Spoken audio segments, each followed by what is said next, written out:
ज्यांनी आपल्या लेखणीतून लिहिले असे संत जगनाडे महाराज यांना मी अभिवादन करते। डॉक्टर होमी बाबा यांचं नाव आपणा सर्वांना माहिती आहे, पण त्याच तोडीचे शास्त्रज्ञ डॉक्टर मेघनाथ शहा हे सुद्धा आपल्या समाजात निर्माण झालेले आहेत। त्यांनी एक मोठं काम या देशासाठी केलेलं आहे, पण आपला समाज कधीही त्यांचं कर्तृत्व आणि कार्य याविषयी कधी वाचन करत नाही। एकदा तरी मेघनाथ शहाचं आपण कर्तृत्व आणि कार्य पुस्तकातून वाचावं, आणि ते आमच्या पिसे साहेबांनी आम्हाला दिलेलं आहे, म्हणजे ती पुस्तक आपल्याला तेली समाजाच्या माध्यमातून आपल्यापर्यंत पोहोचलेली आहे। अशी जी माणसं असतात, आणि मी खरंच सांगते, मी ज्या आदर्शाच्या विचारातून काम करते, ज्या मातेने मला शिकवलं, ज्या मातेच्या शिकवणीने मी आज इथे उभी आहे, शिक्षिका म्हणून तुमच्या पुढे उभी आहे, अशी क्रांतीमाता सावित्रीबाई फुले, राष्ट्रपिता ज्योतिबा फुले, आणि आज ज्या आपण गोष्टी करत आहोत की समाजाला हे मिळालं पाहिजे, ते मिळालं पाहिजे, तर घटनेमध्ये 340वा कलम ज्याच्यामध्ये तेली समाज आहे ओबीसी म्हणून, त्या समाजात 340वा घटनेमध्ये लिहिणारे महामानव डॉक्टर बाबासाहेब आंबेडकर यांना सुद्धा मी अभिवादन करते। आजच्या कार्यक्रमाचे अध्यक्ष माननीय उल्हासजी नंदुरकर, नागपूरवरून आलेले माननीय रमेशजी पिशे, बेले साहेब, माननीय बाळासाहेब, माननीय इथे ढवळे भाऊ, सगळा विचार मंच आणि इथे उपस्थित माझ्या तेली समाजाचे 5 मिनिट घेणार आहेत। एकच महिला आहे, 5 मिनिट जास्त घेणार आहे, कारण काहीही असो महिलांची दखल फार कमी घेतल्या जाते। माझी दखल घेतली त्याबद्दल मी आयोजकांचे आभारही मानते। तेली समाजाचा इतिहास काय आणि कसा हा सर्वांना माहिती आहे, पण ढवळे भाऊ आणि बाळासाहेब मी तुम्हाला सांगते ते यासाठी की आज आपण ढवळे भाऊ सांगत की आम्ही पोरांना क्लासेस लावून देऊ, ही खूप चांगली गोष्ट आहे, तो तुमच्या मनाचा मोठेपणा आहे, पण या राज्यामध्ये महाज्योती जे आलेला आहे सरकारमधून, जे महाज्योती, त्या महाज्योतीचा प्रसार आणि आपण आपल्या समाजापर्यंत केला पाहिजे, कारण त्या महाज्योतीच्या माध्यमातून आपल्या पोरांना टॅब आणि फुकट नीटचे आणि इंजिनिअरिंगचे आपल्या पोरांना आपण फुकट क्लासेस, ऑनलाईन क्लासेसची सोय या महाज्योतीच्या माध्यमातून आहे।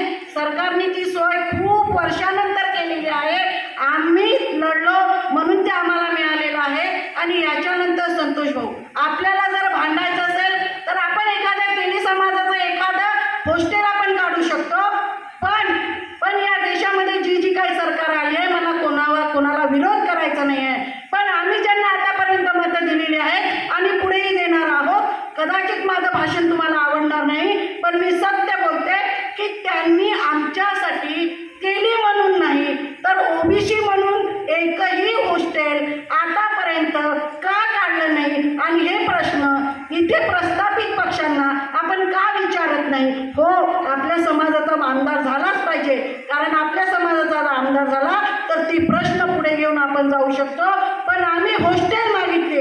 मी सुद्धा नागपूरच्या विदर्भ तेली महासंघामध्ये माझं लग्न झालं नव्हतं त्यावेळेसपासून काम करते, इथे विलास काळेसारखा सहकार्य भेटला आणि म्हणून मी काम करत आहे। आमची लढाई आम्ही फक्त विद्यार्थ्यांसाठी लढत आहोत, जेव्हापासून मी विदर्भ तेली महासंघ आणि तेली समाजामध्ये काम करत आहे। इथे आमच्या प्रयत्नातून आम्ही सतत सरकारला सांगत होतो, आम्हाला सरकारने 36 हॉस्टेल दिली, सरकारही गेलं, 36 हॉस्टेल आम्हाला मिळलं नाही, तिथे आमचा तेली पोरगा गेला असता ओबीसी म्हणून, आमचा गावगाड्यातला पोरगा तिथे हॉस्टेलमध्ये राहिला असता। नंतरच्या सरकारने 72 हॉस्टेल दिली सांगितली, पण एक भाड्याचं हॉस्टेल ही सरकार आमच्यासाठी करू शकत नाही, म्हणून कुठल्याही समाजाचे असो आपल्याही सरकारला आपण त्यांना मत देतो आणि आपल्या मताच्या बळावरही सरकार चालतात, म्हणून त्या सरकारला विचारण्याची ताकद एक भगिनी म्हणून, एक माझा बांधव म्हणून आपल्यामध्ये इथे ढवळे भाऊ आहे, इथे बाळासाहेब आहे, आपण ते आपले प्रतिनिधी आहे, आपला विचार जो असेल आपण त्यांच्याकडे घेऊन गेलं पाहिजे। 72 हॉस्टेलही झालं नाही, आणि 72 म्हणजे हे विकास खूप सांगतात, विकासाची गंगा सांगतात, 36 हॉस्टेल दिले नाही, 72 हॉस्टेल दिले नाही आमच्या पोरांसाठी, आणि आता स्वाधार योजना लागू केलेली आहे। स्वाधार योजना ही किती पोरांपर्यंत पोहोचली, तुम्ही हे काम करा, आपल्या जाऊ द्या इतर समाजासाठी, पण ज्या योजना असतील, स्वाधारच्या योजना असतील, या स्वाधारच्या योजना तुम्ही आपल्या तेली समाजाच्या प्रत्येक घरापर्यंत पोहोचवा. ती आपली जबाबदारी आहे. आणि इथे आंबेडकर सर आहेत, तिथे रायमल सर आहेत. आम्ही किती वर्ष झाले ते आपल्या समाजाचे डॉक्टर पांडुरंग ढोले आमदार होते, ते आपल्यात नाहीत आता, परंतु त्यांनी एक आंदोलन ओबीसी विद्यार्थ्यांना स्कॉलरशिप मिळाली पाहिजे हे आंदोलन त्यांनी केलेलं होतं. त्या आंदोलनातही मी होती, माझं लग्न त्यावेळेस व्हायचं होतं, तेव्हाच आणि विलास काळजी माझी भेट झाली आणि आम्ही पुढे सहचारी म्हणून या यवतमाळमध्ये मी आली. आणि हे आंदोलन आम्ही सरकार पुढे त्याही वेळेस म्हणत होतो की आमचा तेली बांधव असेल, माळी असेल, कुणबी असेल, गोष्टी असेल, कुठल्याही समाजाचा आमचा पोरगा असेल, त्याचं शिक्षण हे सरकारने फुकट केलं पाहिजे. परंतु त्याही वेळेस आम्हाला स्कॉलरशिप नाकारली. आम्ही खूप प्रयत्न केले, तेव्हा कुठे आता आमच्या पोरांना अर्धी स्कॉलरशिप मिळत आहे. आता आपली जबाबदारी नाही का की फक्त तेली म्हणून आपण एकत्र आलो, तर ओबीसी म्हणून सुद्धा आपण एकत्र आलं पाहिजे. ओबीसी म्हणून जर एकत्र आलं तर आपल्या पोरांची अर्धी स्कॉलरशिप ही पूर्ण स्कॉलरशिप या सरकारला द्यावीच लागेल. ही भूमिका आता आपल्या प्रत्येकाने, मला माहीत आहे काय दुःख आहे, आमच्याकडे पोरं येतात, सर खूप शिकायचं होतं पण आमच्याजवळ पैसे नाही. त्यावेळेस आमच्या डोळ्यात पाणी येते की आमच्या सरकारला आम्ही सांगतो की सरकारने हे केलं पाहिजे. किती आमच्या पोरांना डवळे भाऊ नेमक्या पोरांना क्लास लावून देतील, प्रत्येक पोरांपर्यंत ते पोहोचू शकत नाही, प्रत्येक पोरगा त्यांच्यापर्यंत पोहोचू शकत नाही. म्हणून जबाबदारी आता तेली असेल, माळी असेल, पण आपण ओबीसी आहोत आणि आपल्या ओबीसीमध्ये आपला तेली पोरगा येतो, हे आपण जबाबदारीने, सरकार एका जातीला काही देणार नाही, सरकार देईल ते फक्त ओबीसीसाठी देईल. आणि म्हणून आपल्या ओबीसी मधल्या तेली समाजाच्या पोरासाठी लढण्याची ताकद आता आमच्या भगिनीमध्ये आणि आमच्या बांधवांमध्ये आली पाहिजे. सरकारच्या मागे आता आपण लागलेच पाहिजे, कारण आमची हालत आम्हाला माहिती आहे काय आहे, आमच्या गावगाड्यातल्या पोरांना शिक्षणाची हालत काय ते आम्हाला माहीत आहे. परंतु आता आमची हालत जर बरीच करायची असेल तर आता इथे आम्ही स्कॉलरशिप देणार आहे. आम्ही किती पोरांना देणार आणि किती देणार? आम्ही 5-5 हजार रुपये देणार. 5,000 त्याची 2 पुस्तकं आता होत नाही, पण आम्ही दातृत्व म्हणून त्यांना देतो.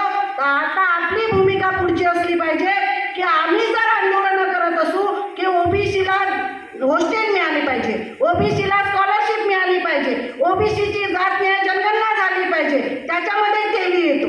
जर ओबीसीची जात न्याय जनगणना झाली तर त्याच्यामधल्या तेली शेतकऱ्याला असेल, मुलाला असेल, ते सगळे फायदे मिळणार आहेत. हा फायदा त्याच्यामध्ये, ही भूमिका आपल्याला घ्यायची आहे. मी तेली म्हणून काम करत नसली तरी ओबीसी म्हणून काम करते, पण त्यातही माझा एक उद्देश असतो की यामध्ये माझा तेली समाज आहे, यामध्ये माझ्या तेली समाजाची पोरं आहे, शेतकरी आहे, माझ्या पोरात बेरोजगार माझे पोरं आहेत. म्हणून ज्या ज्या योजना, आता तर लाडक्या बहिणीची योजना काढलेली आहे, मला त्याच्याबद्दल काही बोलायचं नाही, अनेक योजना येतील, परंतु तुम्हाला ज्या योजना फसव्या वाटतात त्या योजनाला कशा असतात त्याही तुम्ही विचार करायला पाहिजे.